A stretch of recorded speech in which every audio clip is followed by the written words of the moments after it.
Hi everybody, my name is Tilen and I come from Slovenia in Central Europe.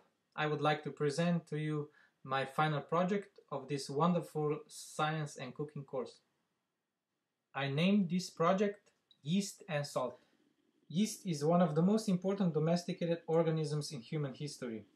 It is also used for fermentation of bread, which is still common, highly valued and almost sacred food in many countries. Therefore, a lot of myths and misconceptions accompany its preparations. Despite it is an ancient food, there is a lot of things left to explore and learn about. For this final project, I asked the question, does salt really kill off yeast? I got motivated for the experiment with salt-stressed yeast after watching the week 9 video of Joanne Chang on bread baking, where she says that salt is a killer of yeast. I set an experiment where I tested this hypothesis. I made a first suspension of 20 grams of fresh yeast with 100 grams of water and 10 grams of salt. For negative control, I prepared a second suspension with just 100 grams of water and 20 grams of yeast, so no salt, and I put both into the fridge overnight. The next day, I mixed two different doughs with 70 grams of the suspension 1 or 2. To each, added 70 grams of tap water and 100 grams of flour to prepare two batches of liquid dough. Both were poured to glasses and their expansion was followed by measuring the height of the dough with a ruler at times 0 and every 7 minutes until the total of 63 minutes. Salt content was the only variable. All other parameters were kept constant. I expressed this data also as percentage of the starting volume simply by multiplying the height at each time point by 100 and dividing the result by the starting height.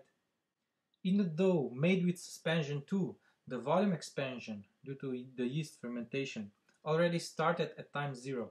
On the other hand, the dough made with suspension 1 with salt-stressed yeast had a little lag phase of 7 minutes, but then also started to expand.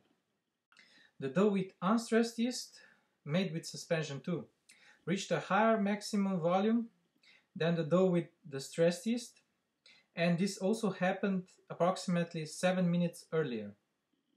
However, throughout the most of the fermentation time course, the expansion of the dough prepared with the stressed yeast lagged behind about 14 minutes as compared to the dough made with the unstressed yeast.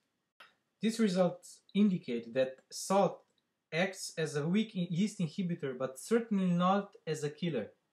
By searching the literature, I've even found evidence of short salt stress usage for improvement of bread quality.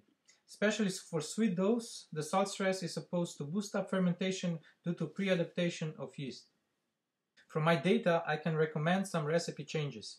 In most recipes, the salt is usually added less to avoid contact with yeast. Sometimes it happens that it does not get incorporated well and the risk of dough overmixing is higher. Instead, I've suggested that salt is dissolved first in liquid ingredients and then the yeast is suspended in salt solution before the dry ingredients are added. This is especially suitable for overnight fermented doughs where additional inhibition of yeast is beneficial. Thank you for listening and I hope you will enjoy your new dough with salt-stressed yeast. Bye bye.